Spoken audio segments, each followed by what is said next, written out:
between us. Okay, looks like we are live now. The audience can see and hear us. Woohoo! Okay. Welcome everyone. I mean, it's 1 minute to, okay, it's 1 p.m. now, my time. And welcome everyone joining this very exciting discussion, human-centric leadership webinar here. Feel free to type in the chat where you are watching. Good morning, good afternoon, or good evening. I know we have some European partners and clients join this webinar as well. I'll give a little time for let people to dial in.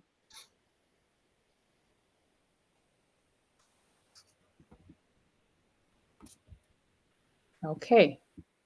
Well, let's get going. It's 1 o'clock. Before I introduce the guest speaker, we have Jalene here and Ron here. Real quick, I want to talk about who we are. I know we have some public, it's a public webinar, and some people probably, we not have a lot of experience with TTI Success Insights. Just real quick, 1 minute introduction about who is TTI Success Insights. We are actually a company based in Scottsdale, Arizona, but we have global operation. We are an assessment company, produce and distribute award-winning assessment that measure people's behaviors, motivator, emotional quotient, and many more. We are basically applying multidisciplinary approach to review people's potential. And what I really proud about TTI Success Insights is it is research backed for 40 years. We have an in-house team research and validate our assessments. And our tools are very versatile, can be used throughout the entire talent management cycle, from hiring, recruiting to onboarding and training. And what makes us different is really that we have assessments that are available in 48 languages and have been administrated assessment in more than 100 countries. As you can see, we also have over 35 million assessments administrated already. And the one unique aspect is regional norming. We have regional norm that compare our respondent to the similar cultural background, people from similar cultural background using the language.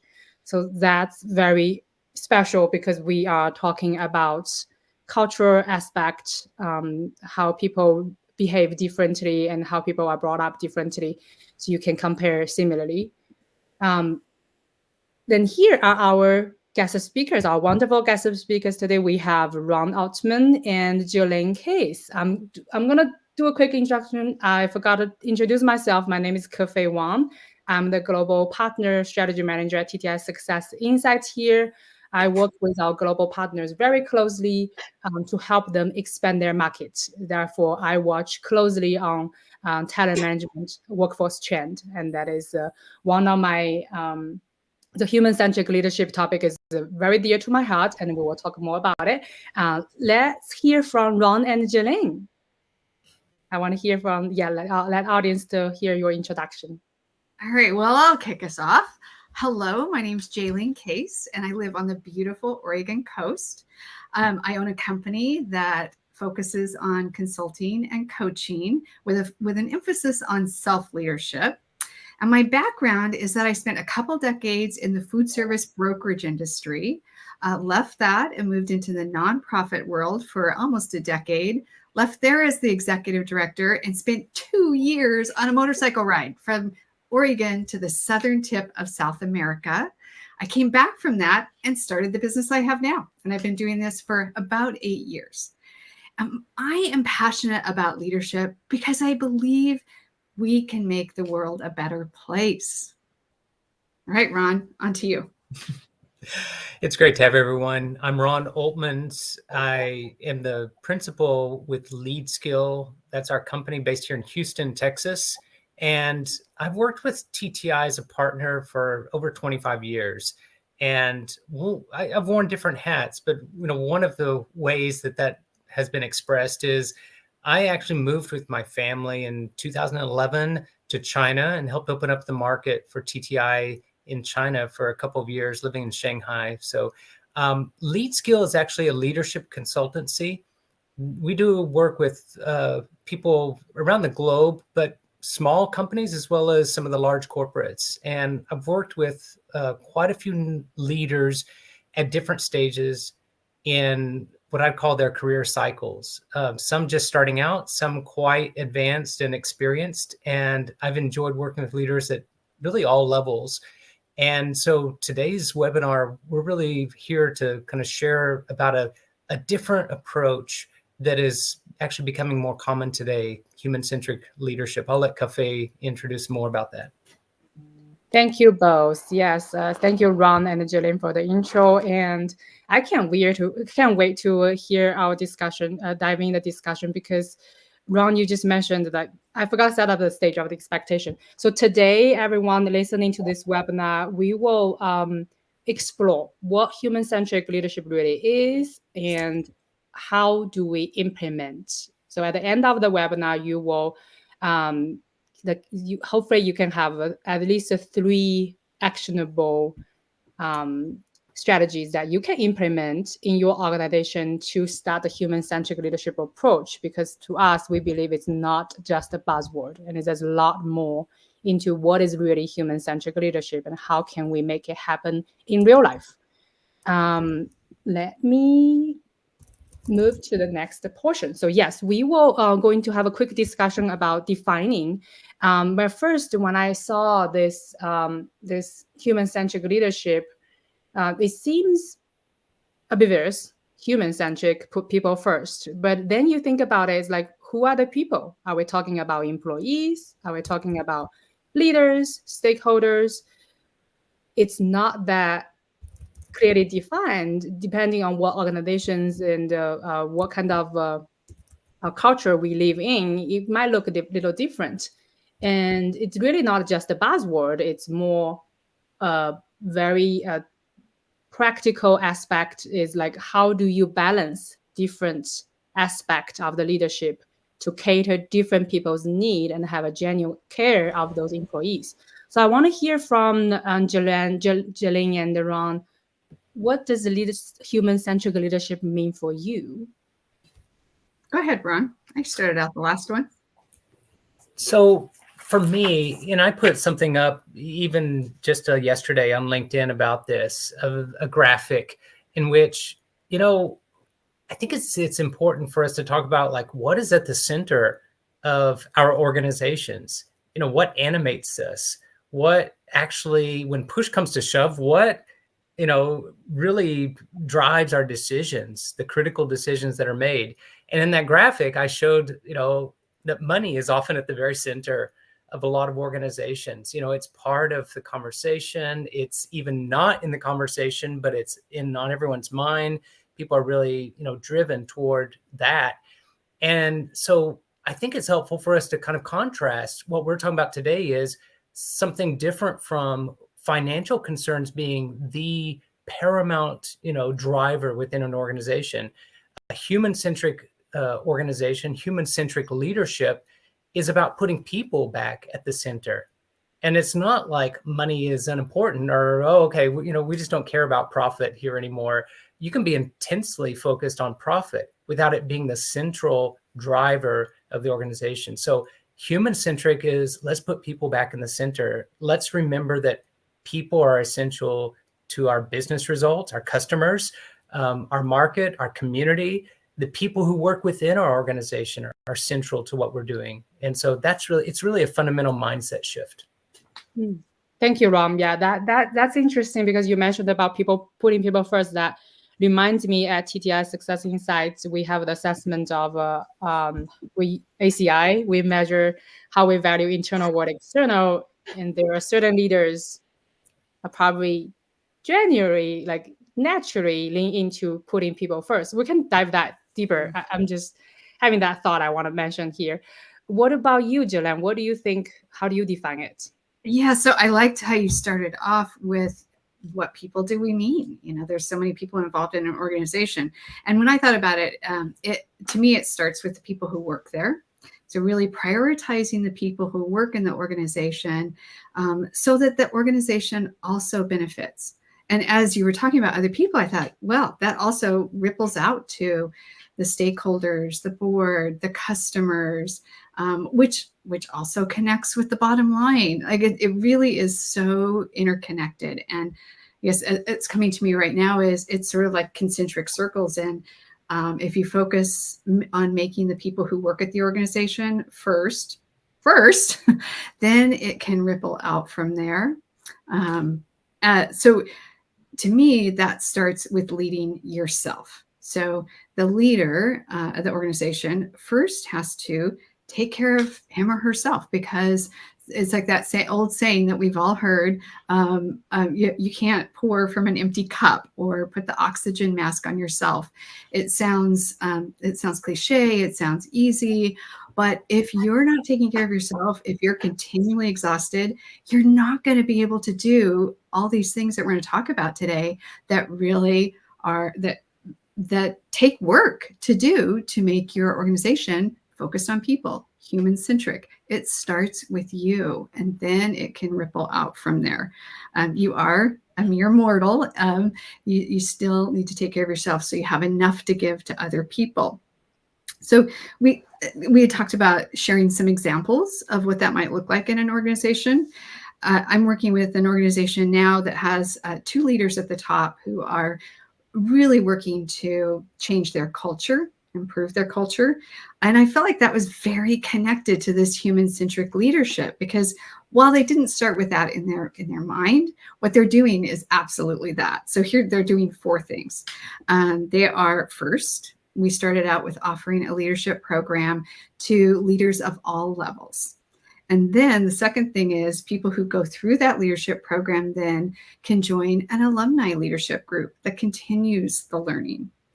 And then the leaders who went through that said, geez, we want to take this to our teams.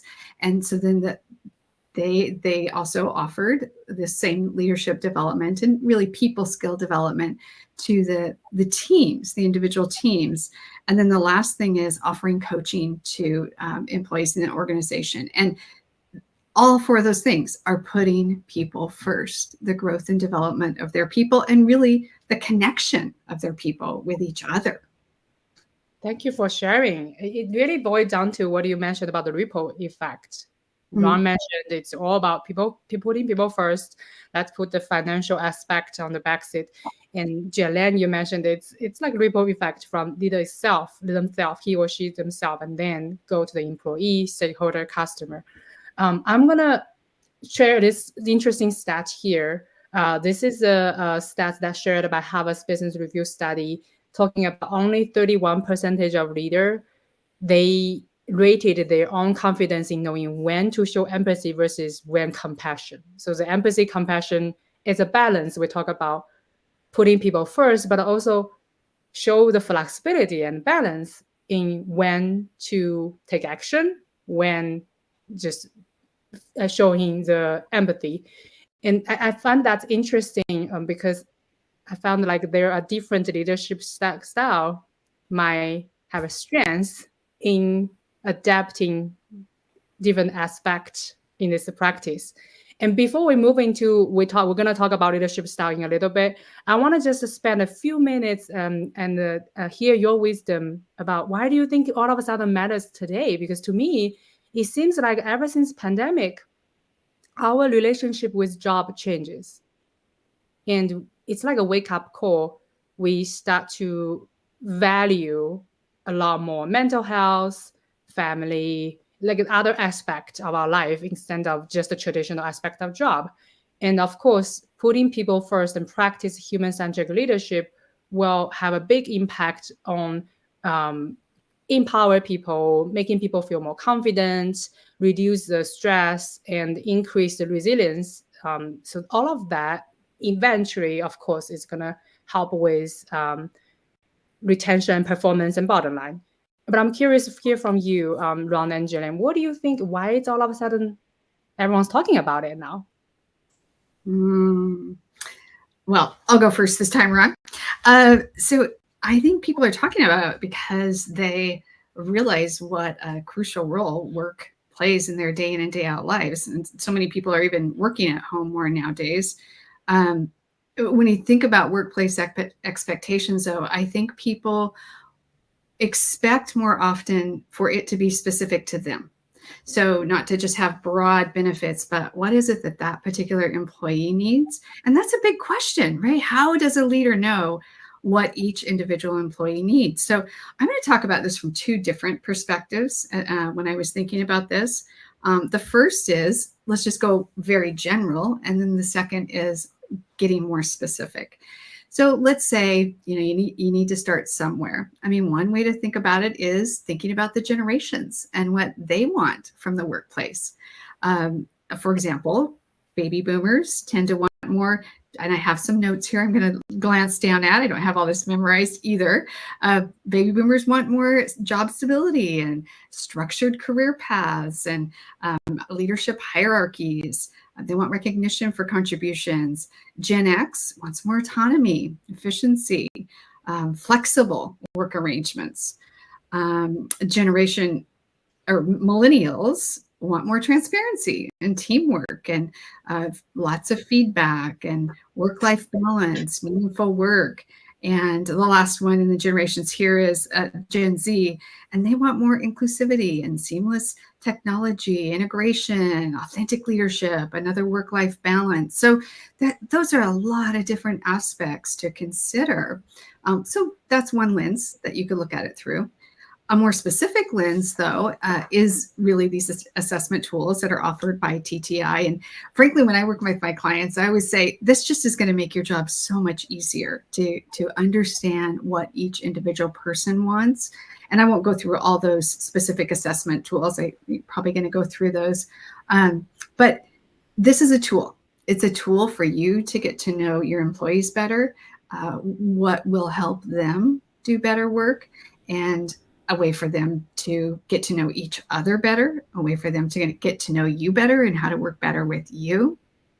So that's how I look at how the workforce really has different expectations now. Thank you for sharing, Jalene. It's interesting you mentioned about, I have a perfect stats for that. I think it's about the burnout. That's great. It's just a multi-generation workforce nowadays. It's more complex for leaders to manage their different expectations. What about your thoughts, Ron? Let's hear from you.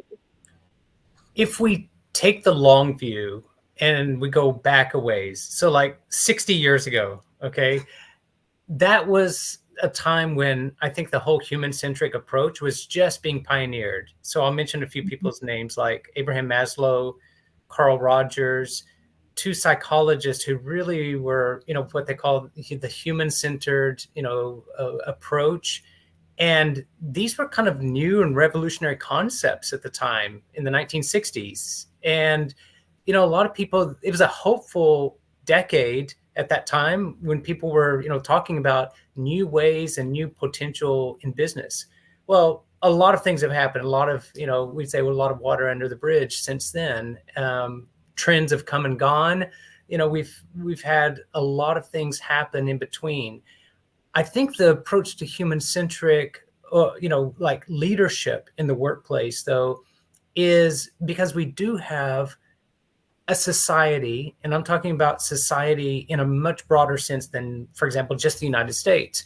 I've been able to travel and see, other places, other parts of the world, live in other parts of the world, and I can see that, there's a lot of demand. There's a lot of people asking the question about how can we design organizations, businesses, government, schools, education. How can we have organizations that really value people and put people at the center of what's going on, so that it's not just about profit, as one example. And by the way, I've even seen nonprofits where it was all about money, whether it was raising money or keeping ourselves funded or, having access to the sources of capital and so that they could fulfill their mission. That was kind of an interesting twist. But even for, non-business, non-profit, type institutions, it's by no means, certain that humans or people are going to be put at the center of what we do, what our mission is. And so some of the things that you shared with us, even in the last few minutes, like a genuine confusion among leaders, like that Harvard study, Harvard Business Review, saying, leaders really don't know whether to come from empathy or compassion. And I'm wondering how many people on the call listening right now are even scratching their head saying, empathy and compassion, aren't they pretty much the same thing?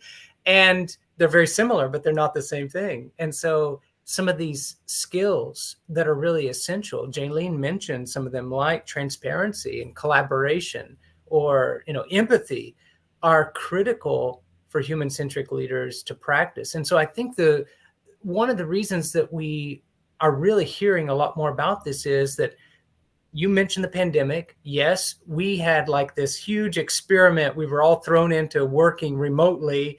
And then since then, some people said, I'm going to continue doing that. I like this. Workers have said that. And a lot of leaders in organizations is that I don't like that. I want control. I want to bring people back in. We do better. They give a lot of reasons, but we're more productive, or we can socialize better, and, all that coming back together.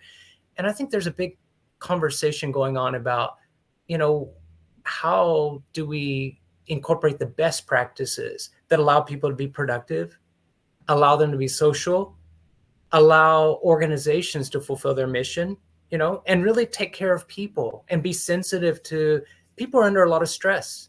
People have a lot of demands on them these days. And so how can we demonstrate more empathy toward our workers in the process of, leveraging technology, leveraging AI, and some of these things that are coming, on stream right now?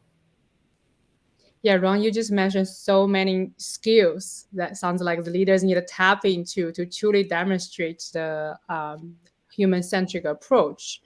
Let's go in and dive in this spectrum of different leadership styles. What are the examples, or maybe perhaps if you can share some traits of leaders that give us some idea, a vivid idea. Oh, 1 second, my slide just moved.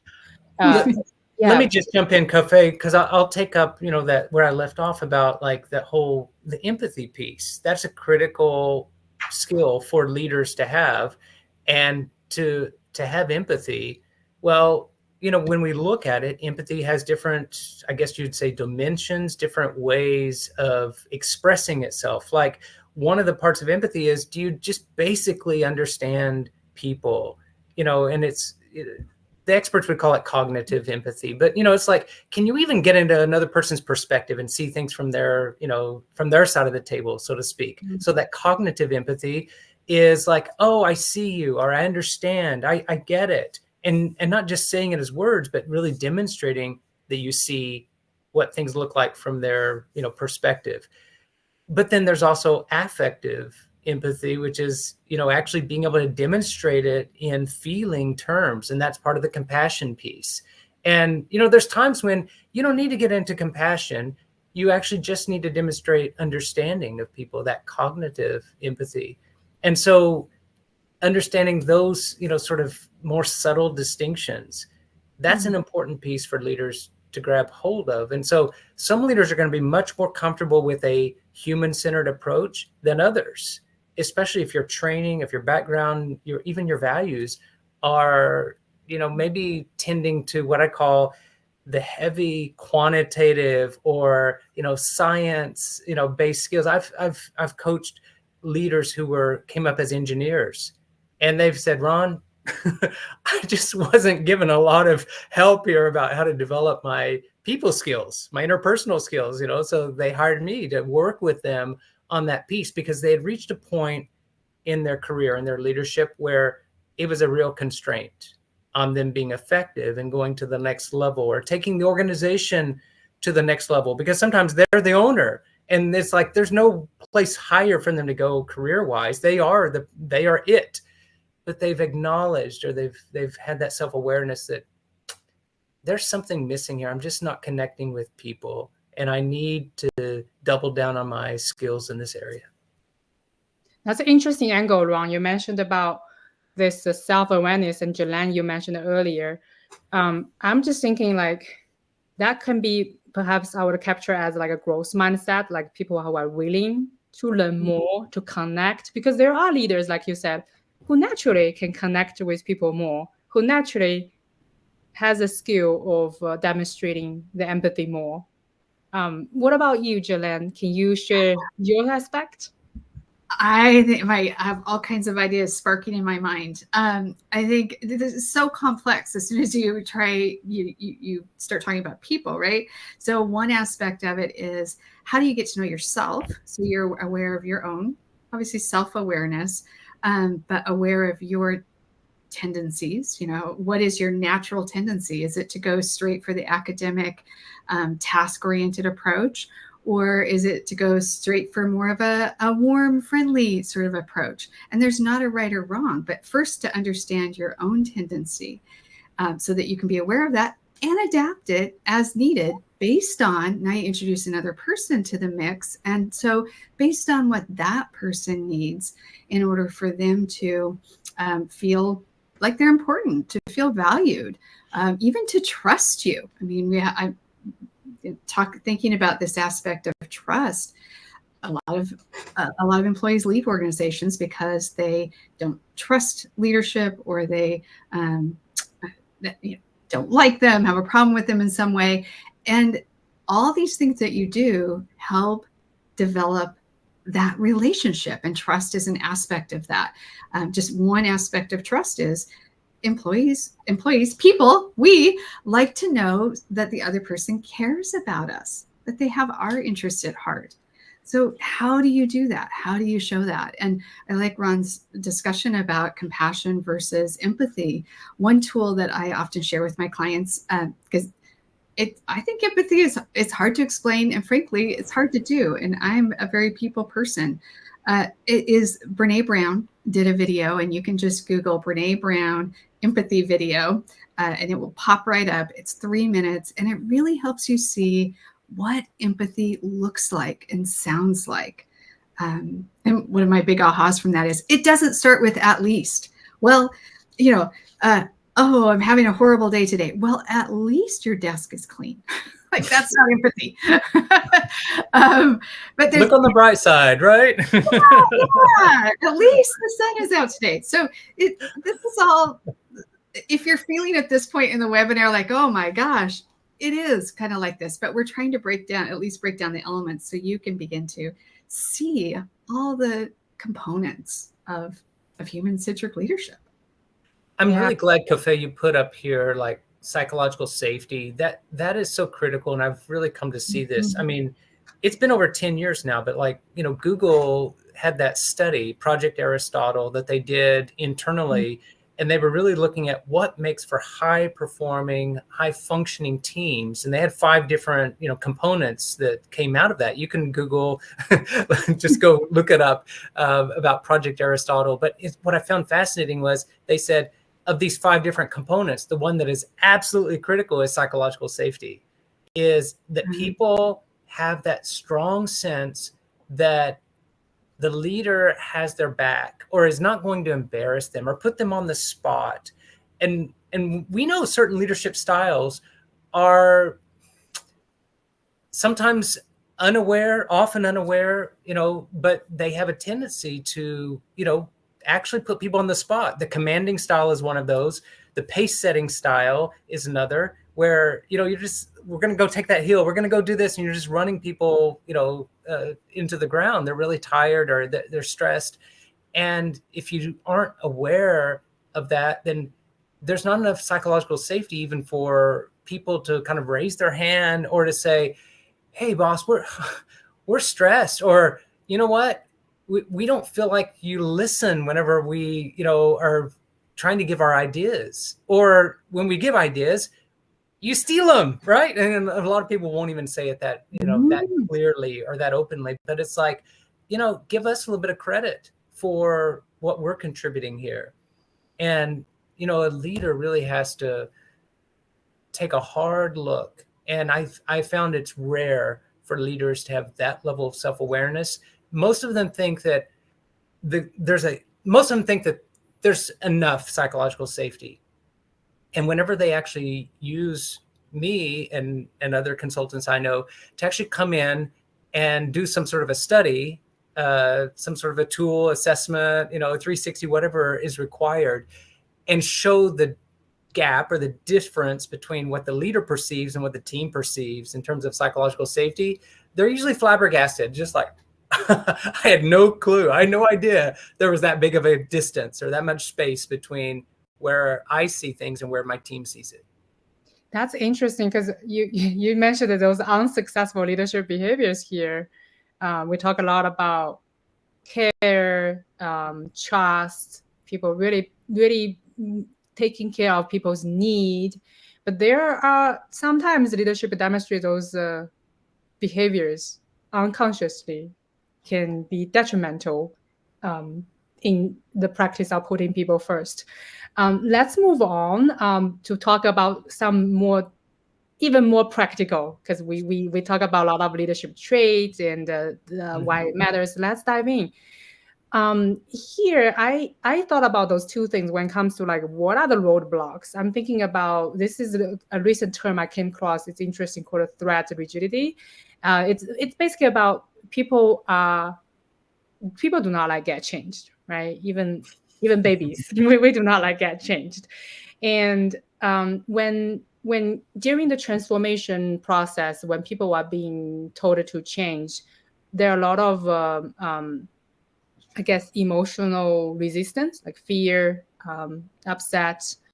So it can put people into a spot that revert to their familiar behavior. It's harder for them to adapt a new behavior because people have this perceived threat.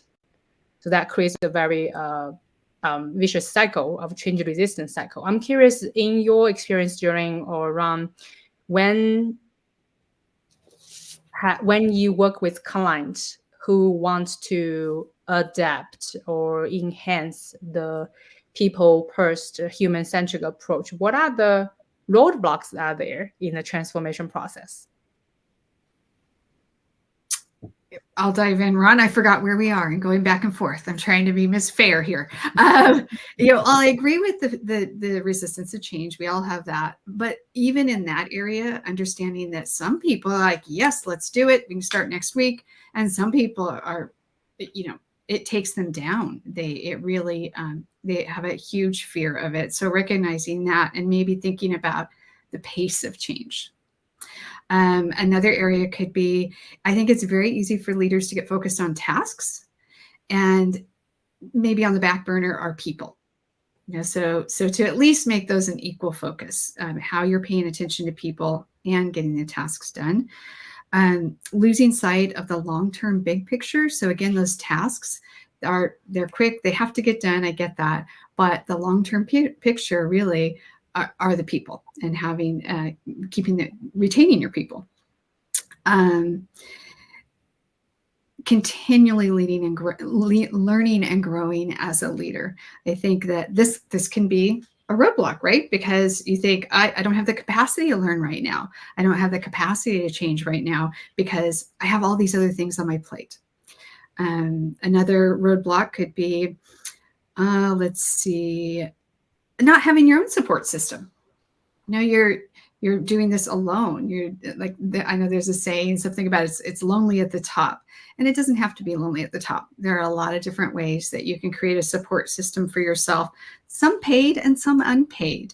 So finding what you need so that you're showing up in a healthy way in the change process. Yeah, you mentioned this continuous learning. I'm looking at Ron, because this is like a continued thing. If you do like a short period of time, it's probably easier, but continuously learning, growing yourself, developing, and continuously practice human-centric, it can be difficult. I remember, Ron, you had an example. Would you mind sharing about how the financial aspect of organization can impact their approach? Well, one that's, I may not have the one that you were thinking of in mind, I'm not sure, but the one that's jumping up to me right now as we think about this is this group that I was training last month here in the U.S. It was a group of managers with the U.S. federal government, and they happened to be going through, we were in a day and a half, long training for 2 different groups, about 20 managers in each. And one of the real concerns on the table, there was a roadblock. It was impinging on the training. People couldn't stay focused in the session. Was were emails that were being sent out almost daily that were kind of throwing people into disarray. Some emails saying, "Hey, you want to take early retirement? You need to respond within this short time frame." And even that was a little confused.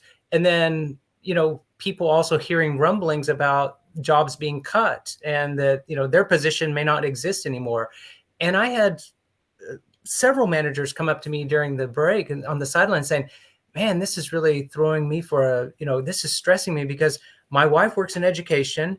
I have this job, and both of us could be out of a job because my wife works in this very specialized area that is on the chopping block. We could both be unemployed and then go from being pretty well off right now and doing okay to being no income and having 2 kids at home that we got to take care of." And it was very much a financial concern for several people. And when workers are there, and I say workers, but that includes your managers, that includes your leaders growing up to the ranks. When people are having those sort of concerns for what I call safety or continuity and employment, it's really hard to focus on things like, okay, human-centered approach and let's be kind, or however you're going to interpret this sort of a human-centric leadership that we're talking about. But I will say this, one of the things that I heard from people, first of all, it's like in that sort of situation, how do I even lead training constructively? And I just acknowledged, what was going on in the room for people. And I could actually feel and see people heave a sigh of relief, like, okay, he's at least going to acknowledge it and not just run over it and expect us to kind of like pretend that, we're not under these stresses.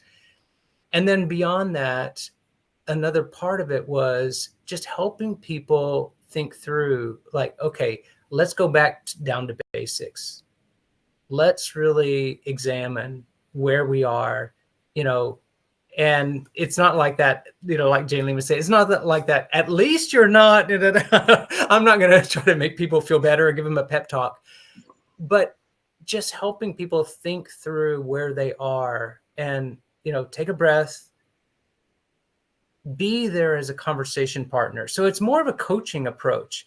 And I think that some of the best human-centric leaders I've encountered and come across are people who have that coaching style of leadership, or at least they have that as part of their skill set, that they know how to have a real conversation with people. They know how to listen.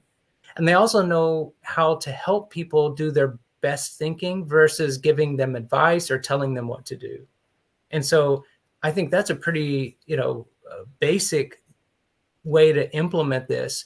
And so one of the roadblocks to human-centric leadership is if you don't have a very good coaching toolbox or tool set, or you haven't experienced good coaching yourself, or you haven't practiced it much, that's going to be one of the things that's going to make this a little harder to implement.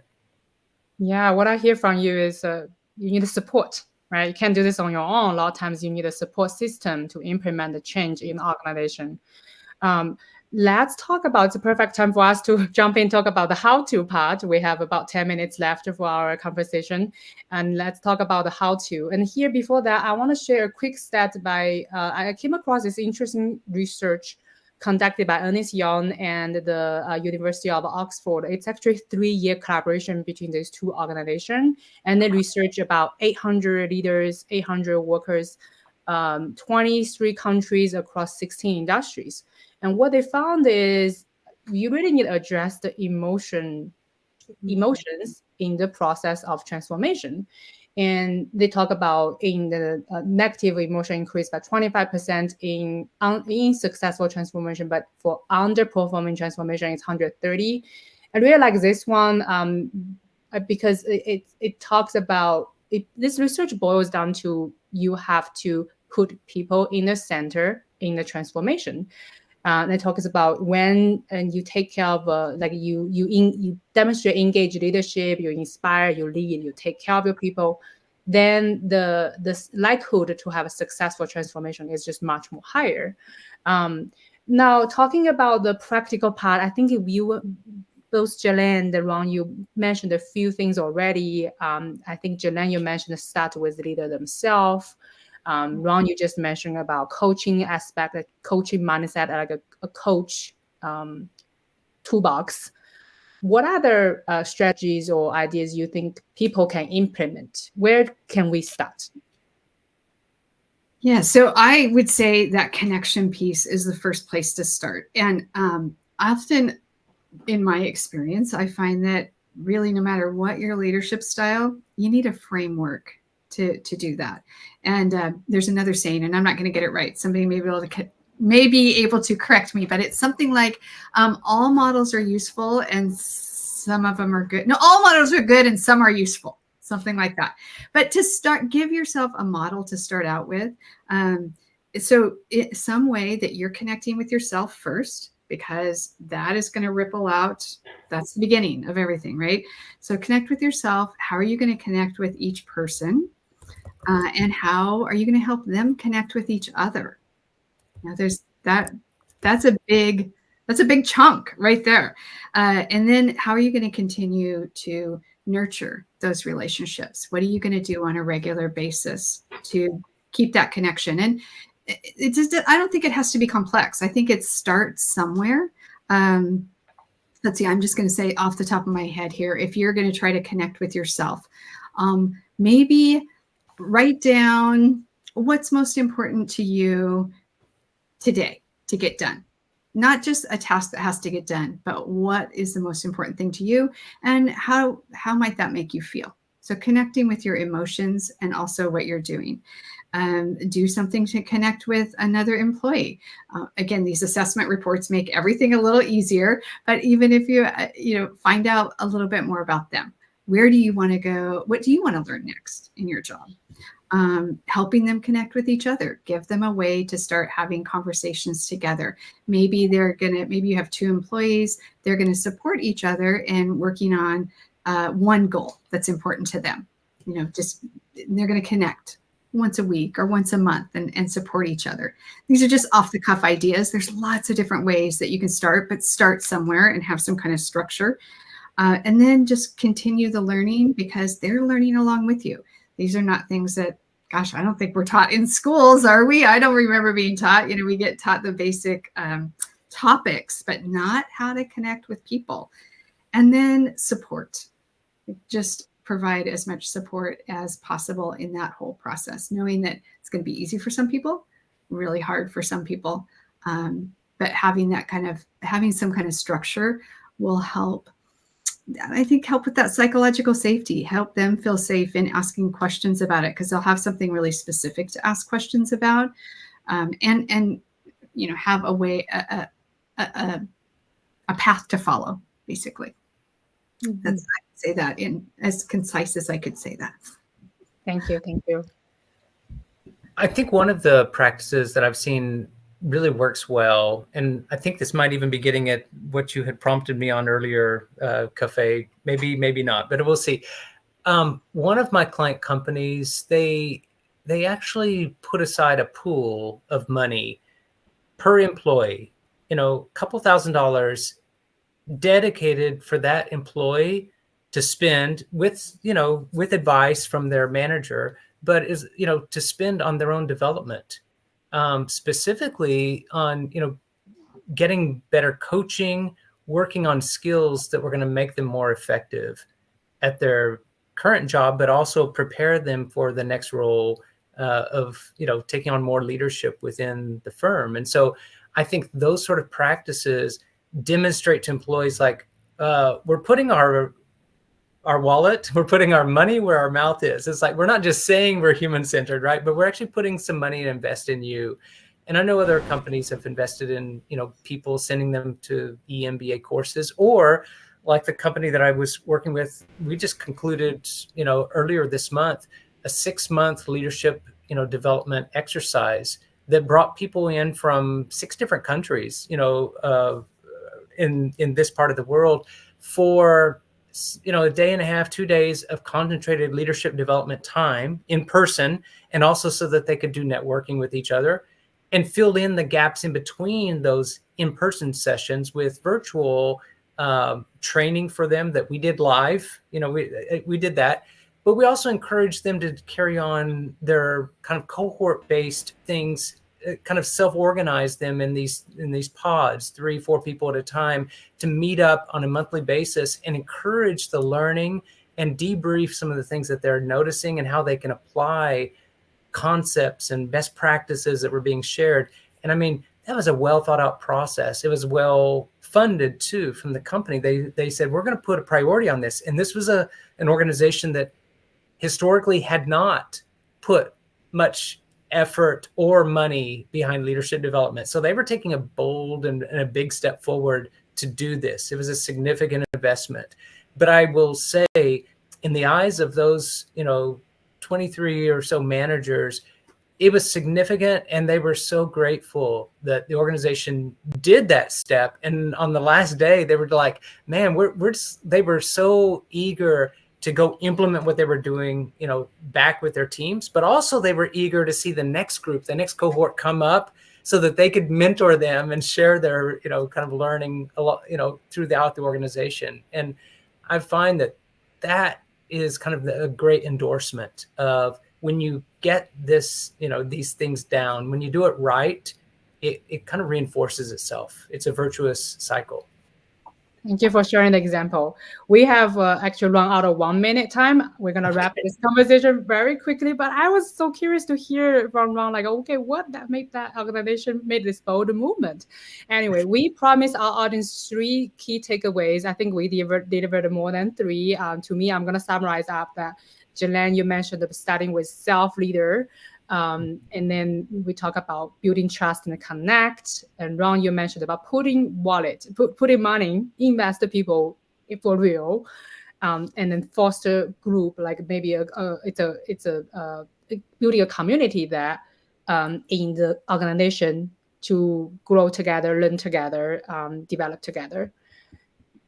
There we go. This is a quick stat about how much self-awareness leaders are. This is interesting research by Dr. Tasha, and the same research actually demonstrated lack of self-awareness really negatively impacts leadership's decision-making skill. Real quick, I'm going to wrap up our webinar here. We want to mention a little bit about the assessment aspect. Jalene, you mentioned the tools. The tools make our job so easy because at TTI, we have a brand new product, leadership report, Talent Insight Leadership Report, that measures people's behaviors and motivational styles that really can showcase how your leadership, how behavior and the motivation aspect impact your leadership style. And that, to Jalene's point, really helping people understand other people's needs. So we don't have time to dive into it, but I really want to leave 1 minute, see if anyone have any questions. I don't see any here. Let's just give a minute. While people are typing their questions, can we add a couple thoughts? And then you can just like pause us if we need to stop talking. Yes, of course. Okay. I just want to say, like, an overall context for using these assessment tools is, I love this Maya Angelou quote, which is, when you know better, you do better. I believe leaders want to do better. They just don't know how. And this makes it so much, it just makes your job a whole lot easier. Helps you identify your leadership tendencies, your strengths, also your blind spots. And it helps you customize development for the people who work with you. Totally. That reminds me my favorite quote from one of the, I don't know where I read it, for positive discipline. It's like, when kids feel better, they do better. The same thing with employees and leaders. Yeah. All right. Any final thoughts, Ron? It's been a great conversation. For those who are listening in or even catching it on replay, I would just say Jalene and I are, happy to have conversations, and I'd say reach out, as well as TTI is very generous in sponsoring this. And I know Cafe is going to make this a generous offer to you. But I'd just say, take advantage of the tools that are available and take a chance. Whenever you do something, you strike out to experiment, I find that taking action on this produces its own reward. And so I would just encourage all of our listeners and viewers to, do something concrete versus just sit and, oh, okay, that was interesting. It's a good takeaway. I follow that away.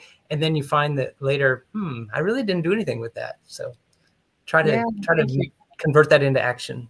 Thank you, Ron. Yeah, it's a good point. Yeah, we definitely welcome everyone reach out to us if you are interested in our Talent Insight Leadership Report. It really covers the blind spot and your strengths.